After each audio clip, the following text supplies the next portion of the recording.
तर नमस्कार मित्रांनो, तुमचं स्वागत आहे माझ्या दुसऱ्या मिनी व्लॉगमध्ये। सकाळी नाईट करून घरी आल्यावरती पहिले आंघोळ केली। आंघोळ करून फ्रेश झाल्यावरती पहिली देवाची पूजा केली। पूजा करून झाल्यावरती मन प्रसन्न होण्यासाठी स्वामींची गाणी लावलीत। 2 पॅकेट चिवडा आणि 1 प्लेट दहीवरती ताव मारून झोपायला गेलो, तेवढ्यात लाईट गेली। झोपून उठलो, बघतोय तर काय घड्याला 1:30 वाजलेत। लगेच उठलो, फ्रेश झालो आणि आईने दिलेले 2 किल्यांवरती ताव टाकला।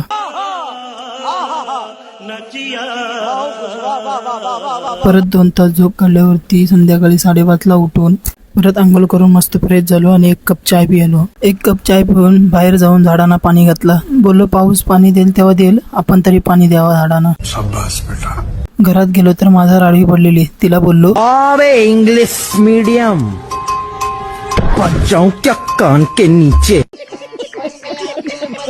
घरात बसून कंटाळा आलेला तर बोललो चला गावात राऊंड मारून येतो। बाहेर गेलो आणि बघतो येतं काय, माझी बुलेट रुसलेली, का तर तिला दिवसभर बघितलं नाही ना। तर चला भेटू आपण नवीन पुढच्या ब्लॉग मध्ये। धन्यवाद।